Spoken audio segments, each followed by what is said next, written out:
Hey there, welcome to saas.unbound podcast. I'm your host, Nadeina, head of growth at SaaS Group. Serial acquirer buying wonderful SaaS businesses to take them to the next level. And here we chat with inspiring founders and experts to get an inside scoop on how they made their business success. So today with me is Brian, serial indie hacker, founder of ClarityFlow and Instrumental Products, right? Host of the Bootstrapped Web podcast and a bit of a SaaS celebrity. So really, really happy to see you here. Yeah, thanks for having me on, and I'm excited to talk about it. Sure. Like we just chatted before I hit the record button. It's been a few years since I thought about doing an episode with you. Always thought, well, you're a bit out of my league, so cannot reach Well, you. like even just like 1 year going by, I feel like my whole portfolio of products and businesses changes from year to year. So, Okay, so yeah, we can do it next year. That's a yeah, Okay, that's pretty cool. All right. Well, if again, as I told you, we have a pretty narrow target audience that listens to this podcast. I'm pretty sure pretty much everyone will know who you are. But for those who are new, maybe let's start with your background. yeah. I mean, I don't know how far back we want to go, but I usually like to go backwards. So starting today, I mostly Okay. work on software products. I'm a full stack designer and developer. I primarily build products using Ruby on Rails. I have a couple of my own products that I run and operate, and then I this year for the first time in a pretty long time I started to open up a little consultancy where I work with other clients to build and ship MVP SaaS products for them as well. My latest thing that I'm actually currently starting to build a new product at instrumental.dev, and that's going to be a components library for people building products in the Ruby on Rails space. But yeah, as you said, ClarityFlow is my other SaaS product that I've been running for a couple of years. Before that, I built and sold and bootstrapped several other businesses, ranging from some of them were SaaS, some of them were productized services. And before all that, I started out as a freelance designer and building things on the web. Been doing that and been like self-employed doing this for I don't know 16 years, something like that. And I'm here on the East Coast of the United States, and I like to podcast, like to talk about it online, and try to be as open as I can. So yeah. That's awesome. That's what we expect here, nothing less. So let's maybe start with this, product to service and then back and then kind of like doing it all. How do you manage this? How did the first transition kind of go from service to product, and then how did you decide that maybe the best setup for you is kind of a combination of the two? Yeah, it's a really good question. I really, over the last 16 years, I have really flipped back and forth on this question of like, am I just providing services? Am I venturing into products? And then I had a pretty long period where I was just products. And then only recently, I sort of went back to a mix of offering some services and products. And and in a lot of those years, even when I'm delivering services, I've always wanted to treat it like a product in itself, meaning I would build a service where I'm working with clients, but I would start to build a team around it with processes, and so that it can be a business that can run without me. That was one of my businesses from 2015 to 2021. I had a thing called Audience Ops where we were offering a blog content as a service, where I had a team of writers and managers and editors, and I really didn't really do much of the service myself. I was just managing it. It took some work to build it up and build the processes and build the team, but it got to a point where I was like really not even touching that business most of the time, and it just sort of ran with its own profitable, sustainable cash flow. And so, like, kind of fast forward to today, where I'm working more on SaaS products. I am more involved in basically everything that I do, and I like it that way. Like I like the working on the craft of designing and developing software products. So I do have a small team of other developers working with me, but I like to kind of direct and design the architecture and that sort of thing. So yeah, it's really kind of gone back and forth in terms of the business side and bootstrapping and managing cash flow and all that. I had a period where all of my income was a mix of products and productized services. And then I also had a period for about 3 years where I was sort of working off of some investment. Like I took a little bit of investment and also sold a few businesses in there. So kind of living off of that for a few years.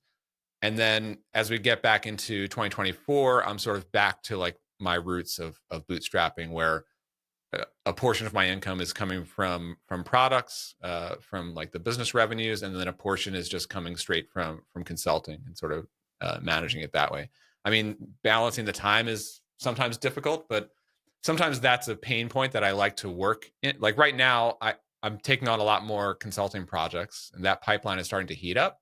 But that's also a signal to say like, okay, now I need to start hiring more people, and that's like literally I have 2 more developers coming on next week, so that I can start to, I wouldn't call it really scaling, but just starting to operate this more like less as just a one person consultancy, and starting to grow out that side with a team, so that I can essentially remove myself from some of the day to day, and kind of reallocate that part of my week to more Mhm. products.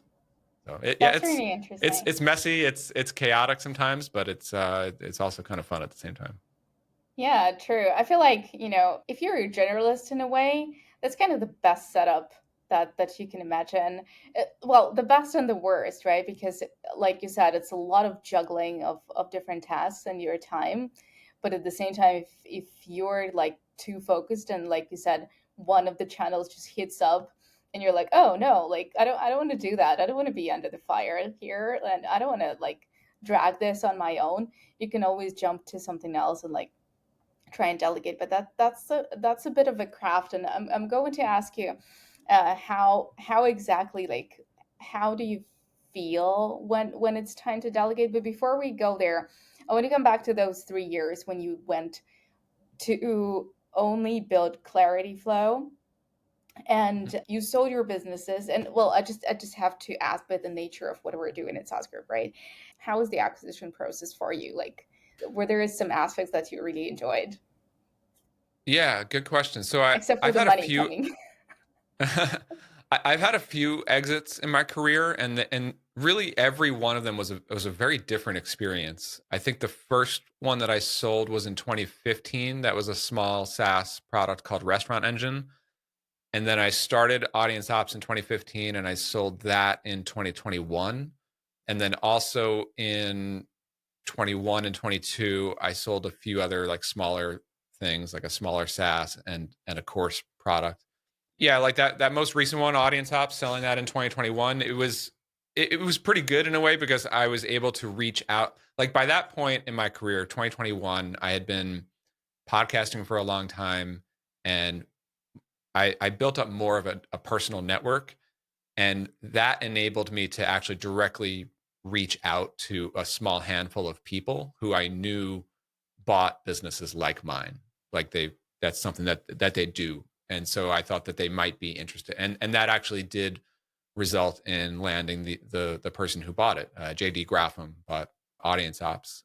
He's someone that I knew, sort of casually knew him in the industry for a few years, and knew that acquiring businesses, bootstrapped businesses like mine, was something that he built his whole business around. So I reached out to him, among other people like him. And so I went through that process. I also did sort of test the waters using Micro Acquire. I think it's called Acquire now.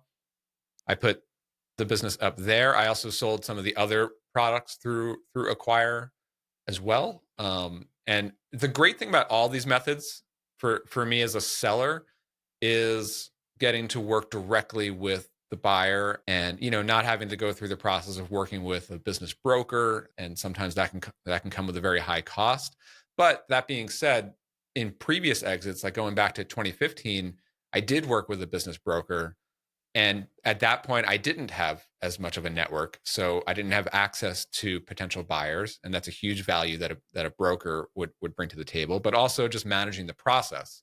Most really good brokerages really do a good job of managing the whole process, and just avoiding, things can fall apart very easily. Things can get extremely stressful. And a good broker can really help in that process, So I think there's pros and cons to both. I think different deal sizes, it makes more sense to work with. Obviously, you're going to work with counsel, but work with brokers as well. But yeah, in the deal size that I was doing, I think it made more sense to go direct. And it was a stressful process the whole way through. No matter how well-meaning the parties are and everything, it's still going to be it's sort of both exciting, especially like at the end once it's all done. But getting up to that closing date, I'm sure you know the process. It can be extremely stressful in so many different ways. Like just the deal itself, going through the due diligence process, even just deciding whether or not it's the right move to even sell or not. And then also still having to manage the actual business, like while you're going through this deal process, which can last months, and keeping the lights on and keeping things running smoothly. And if there's a team involved, like there was with audience ops, like, most of them can't really know about this until the very end. It's kind of stress all around. So frankly, like I'm happy that I sold some businesses, and I expect it'll happen again at some time in my career, but I don't particularly enjoy the process.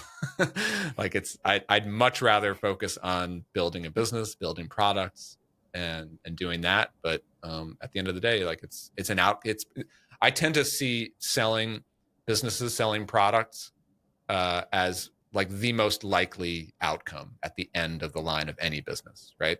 Most of us, we're not going to build something that we're going to like IPO. And people can say like, oh, I'm going to build this business and never sell it. Like that's just not true. Eventually you're going to get to a point where you're going to want to move on. So that's the most likely outcome, I think. Yeah, fair enough. And yeah, thanks for mentioning the fact that a lot of founders kind of forget about the part that if you're selling a business, it's not like you're just jumping into that process and wait for all the contracts to be signed. It is still running your business simultaneously, and especially that's also a really a red flag for the acquirer if during the due diligence you're like, huh, okay, just gonna do that, and the business becomes a second thought. But okay, so you sold your businesses in order to focus on ClarityFlow. First question that comes to mind is, you've been juggling a ton of different things up to that point, and then you decided that, hey, I'm going to just focus on this. Why did you decide? Was it going so well that you thought, oh my god, maybe that's the one that's going to IPO, or was there another reason? That's a really good question. Yeah, so up until 2021, for all the years that I was doing different products and businesses, I was always juggling multiple things, whether it was consulting or a productized service running over here while I'm hacking on SaaS products over here, while I'm selling a course over there. I was sort of known as like the person who has a portfolio approach to businesses, right? In 2021, something changed, or at least I went with a different like a change in strategy for myself, right? Like since I sold audience ops, and I had started what was called Zip Message. It's now called ClarityFlow. We rebranded in 2023, but I started it under the name Zip Message. That was the first time that I decided to take a little bit of investment on any of my businesses. Up until then, I was all bootstrapped. The reason for that was, I had an exit, and I was building it and living off of the exit for a little while, but I wanted to sort of like pad my runway and give myself a couple of years to really make this SaaS product work. So I took the investment. I mean, the other reason was that Zip Message did start off with pretty good traction compared to the other SaaS attempts that I had done. So I was like, this seems really promising. It could be something. I want to give it the best possible chance of success. And to do that, I decided that focusing 100%, going quote unquote all in on this Zip Message product, which became ClarityFlow, and taking the investment, that also influenced me to say like I shouldn't be doing other businesses if this investor poured in some money to Zip Message. So I decided to do that. And yeah, I not only sold Audience House, but I also sold my course product. I sold another SaaS product, a couple small project things. I like cleared the whole deck, and I only had that one SaaS product. Having the cash from the exits plus the cash from the investor made it gave me plenty of runway, like a couple of years to go all in. But that also meant that this business is not profitable yet. It had some revenue, it had some good early traction, had some good early customers, but it wasn't making enough MRR revenue to like cover my personal salary. It was like me plus a developer, and today it's like me plus 2 developers and a support person. So I worked on growing that. I still run it today. It's going into its 4th year here. It grew, but it hasn't become like the profitable sort of like rocket ship that you want to see a SaaS product become. And so that's why after 3 years of being 100% all in on it, I sort of made the switch back to, let's get back to sort of the portfolio approach a little bit here in 2024. So I'm kind of jumping all over the timeline a little bit, but That's okay. yeah. It still makes sense. But the bit about the investment money now makes a lot more sense to me, because I knew the story a little bit, and I knew that, I was listening to one of your videos that you published fairly recently, and you were talking about the pressure that, ClarityFlow added to your life, basically, because you had to focus on it. And I thought, well, yes, because you have all your eggs in one basket. Definitely a bit more pressure, but also a lot more focus and like time to like really learn about your customer, learn about your market, really give it all to this one product, to this one SaaS that you really want to make into a rocket ship. But I thought, okay, well, but in a way, you've been doing it all your life, and you have this, wealth of experience. So I couldn't really, put two and two together and like find that pressure point that would make it, special. So now it all came together. So what I think, what I want to ask you is, how in a way do you think it's possible to kind of balance that pressure, that risk of having an investor, making sure that they get their money back, you create a profitable, well-run business, but at the same time, Yeah. being able to, well, live your life and not burn out. And this is another topic that we're going to come to soon. Yeah, sure. Good question. I think that it was an interesting period, like I would say the 3 years from 2021 to the start of 2024, where I was actually all in, like 100% only working on ClarityFlow. It was a sort of conflicting time because I really, really enjoyed that. I really had like, to me, enjoying my work, coming into this office every morning and really getting psyched about what I'm working on every day. That's really important to me. And it did not feel like a grind. It didn't feel like, oh, I got to go through this every day to try to make this thing work. Like I actually really like working on the product. I still do. But there is the pressure of like, for all this work that I'm putting into this, I the question becomes louder and louder. Is this, am I sinking too many years of my career into this one bet? But it did get to a point where, thinking about like investors, but also my investment in this business, it got to a point where like we started to solve a lot of problems in the business. Like we niched down to our best customer. We expanded the product a huge deal. We rebranded the product to focus on selling to coaches. I think those were all like correct moves to make, and they really helped the business. Changed the pricing. We've changed the pricing multiple times, and then even today we're still experimenting with things and improving like conversions and churn and things like that. But it did get to a point where, you know what, we could keep hacking and optimizing around the edges, but the thing that this business actually needs in order to grow is just time.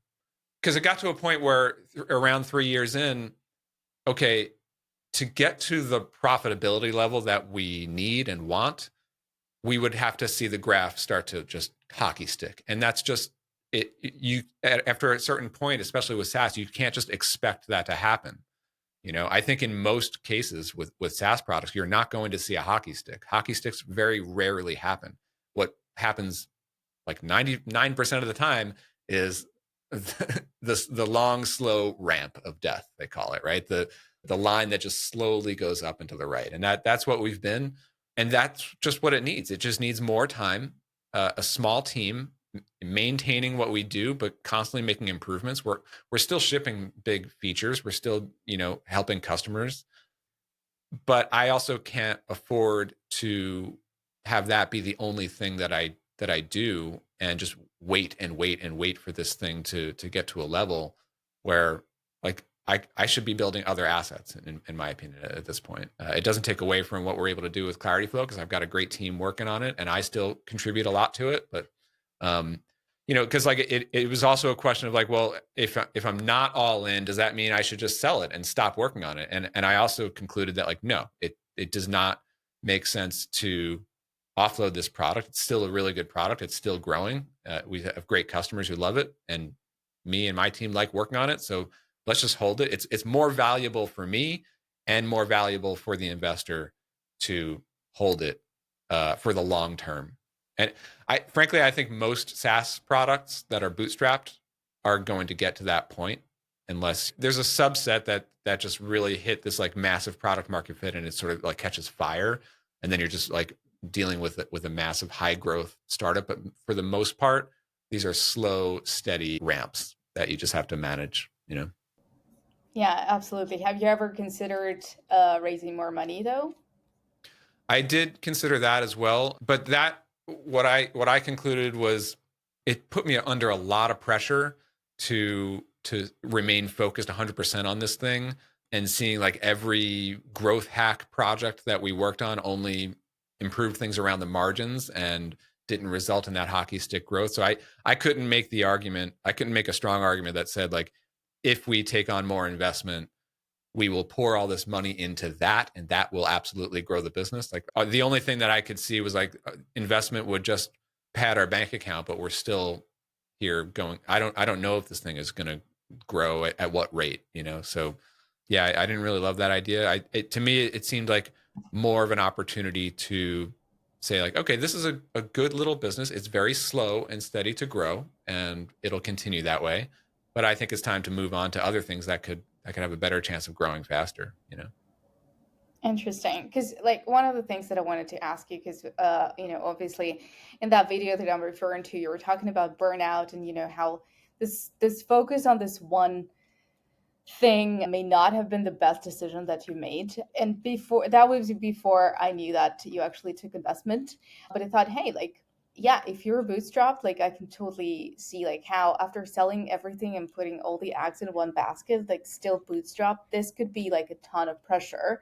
But I thought maybe, if you're VC backed, then you're able to hire somebody, maybe, delegate some stuff to those people, and maybe they have the experience that you don't have, and maybe they would kind of go after that hockey stick where you don't see it happening. But yeah, what do you think? Like maybe, Yeah, I think it's yeah. I think it's a tough balance, especially for people like me who are like, I'm a builder by my nature and by trade, right? So I do hire people, and I have hired people in basically every business that I've run, but I'm always really, really involved, especially on the product side. Like, I'm first and foremost, I'm a product person. So like, yes, I hire developers to work with me, but like, I probably won't hire, at least in the early stage of a business, like a product lead, like a head of product or a designer or a UI UX person. Like, that's basically me. And same thing with early sales and customer success and customer support. Like, I sort of believe that as a bootstrapped product person, like, you have to be the one talking to customers and really understand like that. So the idea of like just taking investor money and like hiring everyone for every role, like, I think that's not gonna work in most cases, to be honest. But definitely the advantage of a business taking in VC investment is like, yes, you can hire a more well-rounded product team. You can have back end and front end engineers and QA, and same thing with support and success. And then you can run, really what you can do is use that firepower to run marketing experiments. And I did a lot of that as well. Using the investment money did help me do more like paid marketing experiments that I otherwise would have as a bootstrapper. Some of them sort of worked. Some of them were mistakes and big wastes of money. But part of the whole point is like you have to sort of waste the money a little bit to test it and see what it is. So yeah, I think looking back on it, it was still a good choice to sell the businesses when I did, and I think taking investment also made sense at the time. It's hard to reconcile that in hindsight, but I also think that being all in, looking back on it, probably wasn't the right choice. Like I just find that for me personally, I operate better when I can get to profitability a lot soon as possible in any business, because that starts to give you optionality. And I think also just like with the consulting stuff that I'm doing now, it's starting to work pretty well in terms of having a pipeline of consulting projects and like MVP projects that I work on with clients.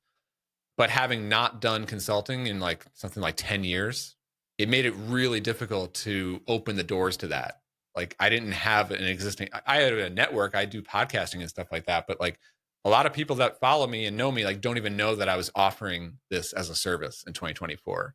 Like it took a while for that to start to take hold and have leads coming into my inbox. So if I had been doing that maybe off and on over the years, it wouldn't have been as difficult to say like I need to get cash flow going again. Like let's do consulting. So yeah, if I had to do it again, I probably would have kept things kind of running on different tracks, you know. That's super interesting. Again, from the acquirer perspective, we're dealing with like so many different personalities, and like we, well, the founders of SaaS Group, right? At some point realizing that they are not the builders, right, but rather takers from like one to many. And we're dealing a lot with people who build stuff, and it's so fascinating to see like that the grind is the fun part, and the grind is like getting to profitability is the exciting part that they want to be involved in, and not really, like you said, hire people for every role out there. Yeah, I mean that's why like groups like yours have a wonderful business model, because there are so many you know, you can call them like indie hackers or bootstrappers or, just self-funded startups that like, I think that for them, there's like the majority that they start something and then it kind of works. Like it's not a rocket ship success, but it's not a failure. Like that's I often feel like that's been the story of most of my products. Some of them like worked pretty well, and I like to think of them like in baseball, like base hits, a single or a double, but not a home run. And I think most bootstrapped businesses end up being something like that, which after a number of years, like 4, 5, 6 years, like that starts to become a grind. And that's where the builder um, wants to move on. And in many cases, they do move on. They start something new, which starts to get its own traction. And then that's where a company like yours can pick up, the bootstrap. I mean, that's been the story of my career, right? I built Audience Ops, which was a nice little business for me for 5 or 6 years, but it got to a point where it just didn't really make sense for me to hold that anymore. And a couple other SaaS products as well that just like I took them as far as I was willing to take them. Like the value equation for me as a builder changes. Like at a certain point, if it's not a massive profitable cash engine, it's more valuable for me to just move on to building a new asset. You know, I think of assets in different ways, and it's such a case by case thing. Like in Audience Ops, it got to a point where it's like this is a great cash flow asset, but at the same time, I think now is the right time for me to move on from it. Other times, it's like I've literally taken this as far as I can go, and I don't even want to hold it in my portfolio. So working with a company like yours would make a lot of sense. It's just really different for every case.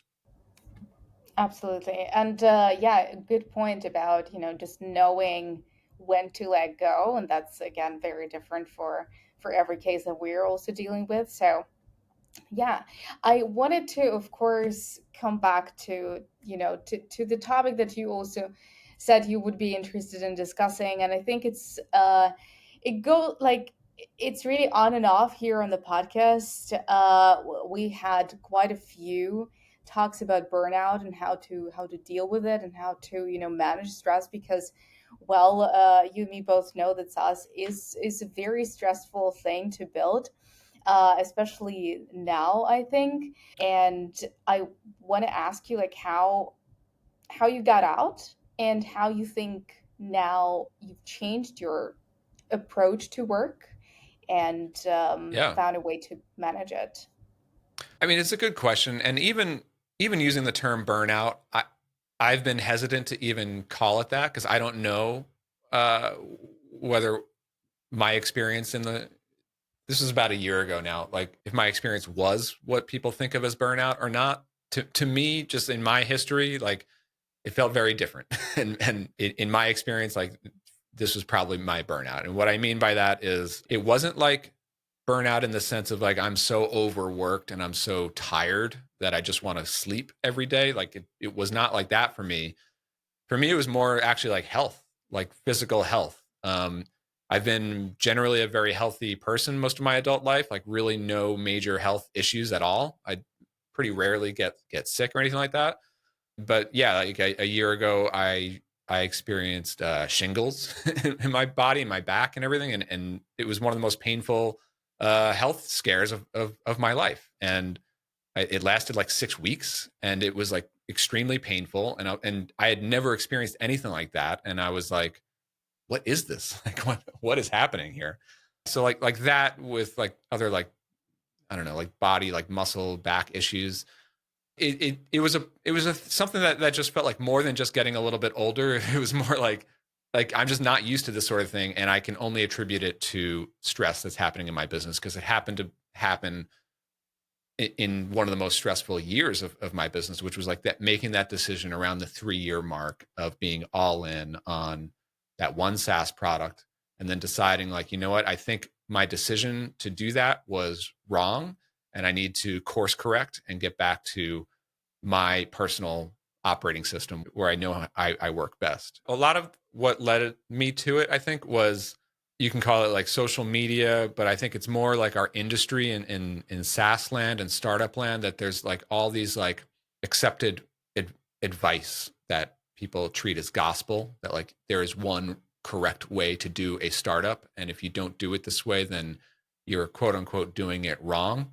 I think I was probably influenced by some of that. Like you have to be all in on a startup in order for it to work. Like you cannot balance multiple things. I just don't agree with that. But I bought into it, and I chose to structure my business according to that advice to see if I'm going to be all in on. If I'm going to try to give this startup all that it can, I should be all in on it, right? I think that led to some of it. But yeah, coming out of it, for me, it was a long process. I still deal with it a bit, but I feel much better today because I know that I've sort of course corrected back to my default most comfortable operating approach, which is having a few different assets going. I'm always thinking in terms of assets, right? Like and just being clear-eyed about like what is each individual asset, right? Like I have a SaaS product in ClarityFlow. It's good, but I call it like 20% of my time and focus, and it's something that I'm holding for the long term, and that's a worthwhile investment and asset to hold. I'm starting a brand new asset at instrumental.dev. It'll be a tool for developers. Um, I'm in like hacking mode on that where I'm building it and I'm going to be launching it in the next couple of months. So that's like starting to establish a new product asset in my portfolio. I'm not really sure where it's going to go, but I think it'll be good. And then the consulting stuff, which in the short term is more like a cash flow play, but now that I'm hiring a team, like that can start to become its own shop, its own like very small agency. I don't want it to become a large agency, but it could be a small boutique, software MVP shop, which can be an asset in itself, either as like a cash flow sort of sustainability like profit engine to help me self fund all of my other things, or a business that I could someday even sell in the future. So I sort of like that balance. It is a lot of work, but so I've done multiple businesses where I've been able to hire team members to operate parts of them so that I can keep that thing operating while I move on to another asset. I think a lot of people have trouble with that sort of management skill set. I've had much larger teams than I do now. I sort of like the small team that I have now, but I like knowing that like that's always an option. I can always still hold a business, hold an asset, and keep it running. Maybe hire one or two or three people to do the work of keeping it going, and I can still contribute in some ways while I turn my focus to the next thing. Like I just like that idea, and that has me at a more comfortable mindset on everything that I do. You know. That's so fascinating. Honestly, like this is quite a common, I would say, reason for burnout, because again, like I said, we have been discussing it a lot here, and social pressure and pressure from other founders who are just kind of riding the momentum without really maybe thinking about the influence that they have on other founders who might be taking it too seriously. I don't know, just doing the podcast for, well, you've been doing it a lot longer, but for about 3 years, and having like a lot of insights from founders, from also from those founders who have very strong opinions on how things should be done. I, well, seeing what's going on in social media is a bit laughable in a way. Yeah, I mean, unfortunately, it's what we see is the highlight reel.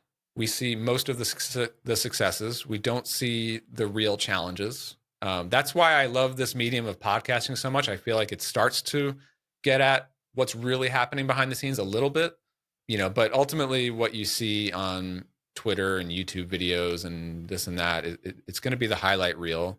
The other thing that makes this sort of difficult is that like I really believe that like every single business and product and market is completely different from the next, even if each one of these businesses is doing everything quote unquote correctly. Like I'm close friends with lots of other founders who've been in incredibly successful in their businesses, and I've seen success play out in so many different ways.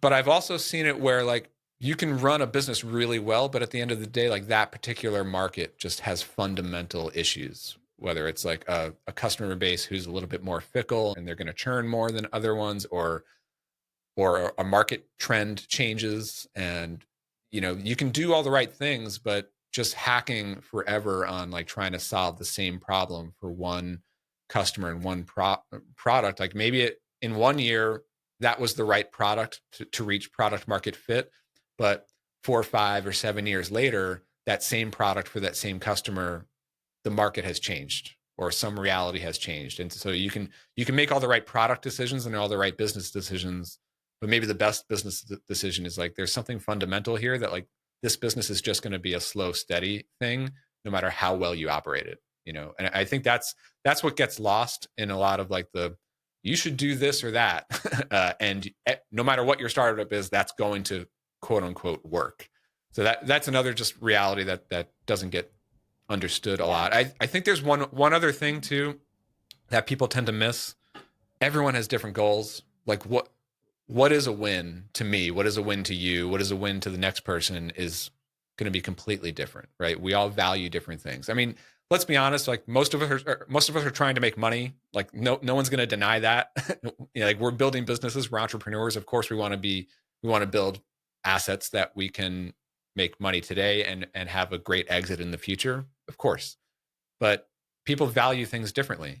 Some people are happy to just go for what is the thing that mathematically can get me to the largest exit at the end of the day. Other people want some version of that, and they want to enjoy the actual work. They want to work with great people or work in a space or work on a product that's like scratching their own itch, makes them more excited about working on it. Everyone's got different goals. Yeah, absolutely. That's a very important thing to remember.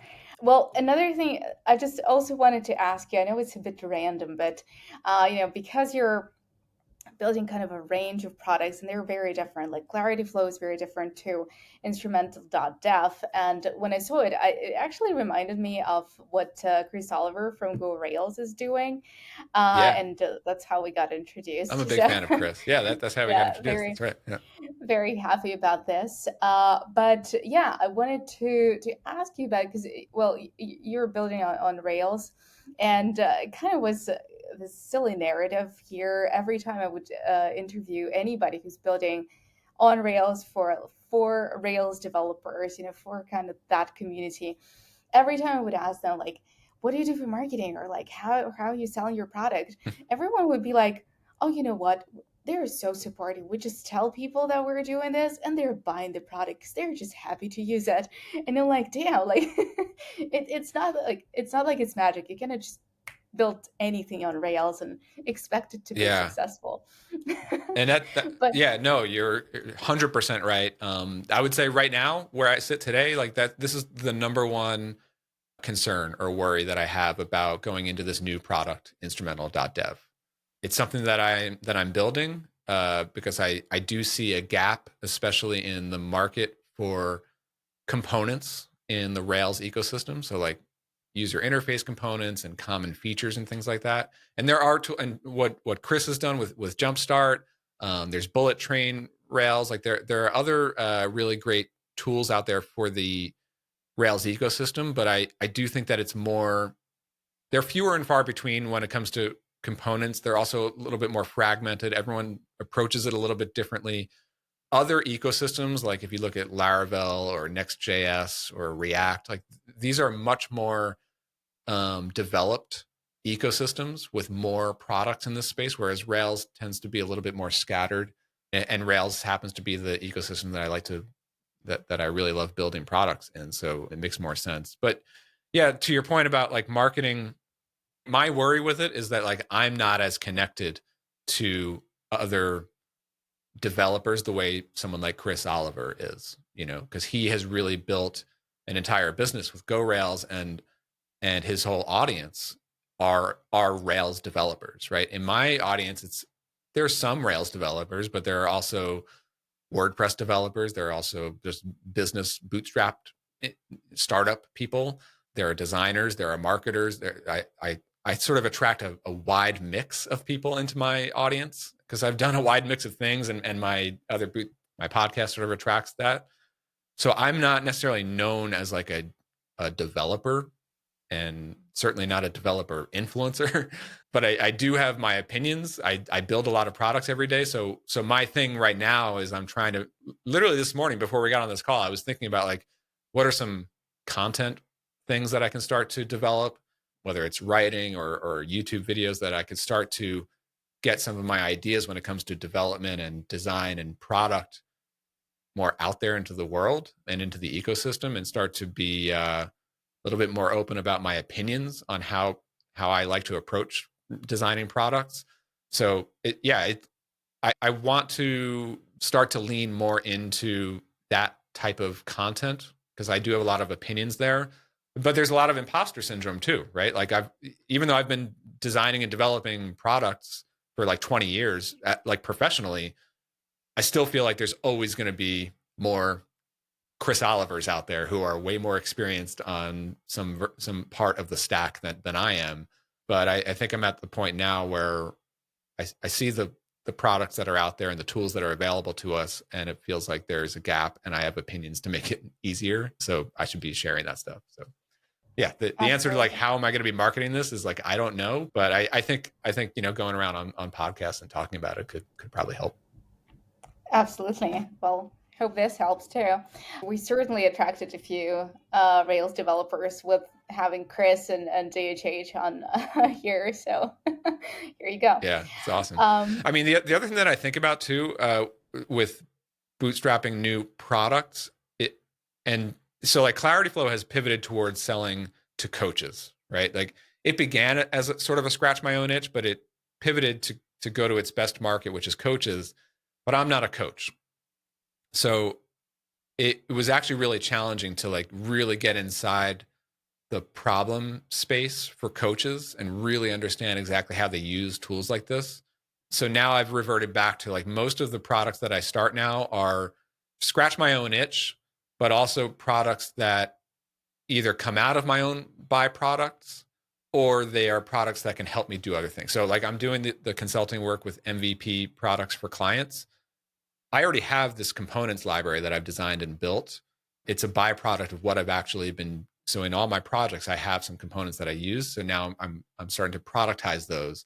But at the same time, I see this instrumental.dev, this components library as being something that can help me streamline and speed up my process, not only for building projects, but for hiring developers to build projects for my clients.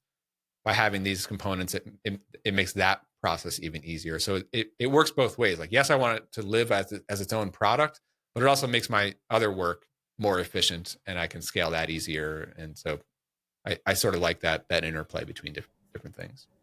Yeah, awesome. I think somebody said here on the podcast, like, if you're not using your own products, that's a red flag. Yeah. But all right, I have just a couple more questions. And yeah, they're usual on the podcast. So far, so many years, so many products. Uh, what do you think have been the biggest win and the biggest failure? It can be yours personally as a founder. It can be any tool that just pops up as, something that you want to remember or forget as soon as Yeah. possible. So I think every product that I've worked on ha you know comes with some wins, some big benefits or learnings that I've been able to take away, and usually a lot of things that I did wrong. And I've always noticed how when I move from like one product into the next or one chapter in my career into the next, in almost every case, I'm course correcting something from the previous one. When I was doing audience ops, it was a service-based business with a large team. I had a team of like 25, 30 people working on that. And so that it was a win in that it was a profitable service that could run itself without me. I had managers running the whole thing, people talking to clients. Like I really didn't have to touch it ever. So that was a win. But at the same time, like that drove me to want to build more software and sort of go back to my roots as a product person. So everything that I've done since then has been SaaS products or software related in much smaller teams. And so I've sort of corrected for that. And then even like the individual SaaS products that I've done, I went from, a product that required a lot of handholding to onboard customers. And then my next product was much faster to get customers on board. And then the one after that was like back to onboarding customers and making it more like a bigger product because it made it more essential for them and they would pay more for that. So yeah, every product I'm sort of like course correcting. The thing that I'm most excited about these past few years, just like everyone else, is AI. I haven't really had a lot of like ideas or pain points in terms of like building an AI based product. I'm sure it'll happen at some point. I've been building some AI stuff for clients, but just using AI in my workflow as a builder has been insane. As someone who like I sort of learned to build in Ruby on Rails back in 2018 before the AI boom came around. And it was like I spent that whole year like full time learning. But if it were today with the help of AI, I would have been able to learn to build stuff like probably 10 times faster. And I do build stuff 10 times faster than I've done in previous years. So that's really exciting right now. True. Yeah, I remember actually when I was looking through your portfolio and I learned about instrumental.dev as, your new product. I thought, interesting. Like out of all the AI buzz and, tools that you could have tried to build something completely different. I thought that was really interesting. But all right, then the last question is about a hack, and it can be anything. Can be managing stress, choosing what to focus on, what not to focus on. Can be anything business or founder related that works for you. The thing that I like to talk about on podcasts, and I really believe this, is that it's generally really helpful to have a mindset of, look, just work some portion of what you work on every day or every week, just work for free. Do something for free. And that can, because it's going to, you have to start to invest in projects. I think if you're a consultant, if you're a freelancer, you're used to just charging for your time. And it can be scary to do any projects where you're not earning some sort of hourly rate, right? If you're working at a job, you're used to making a good living. If you're really going to build something, like build a business, at some point you're going to have to put in some work up front in order to learn or to get a new thing off the ground. And in the software development world, like doing something like building something open source, like Chris Oliver has with doing open source projects, that can help as well. At some point, you're just going to need to like do your own projects. You have to carve out your own time to build your own ideas.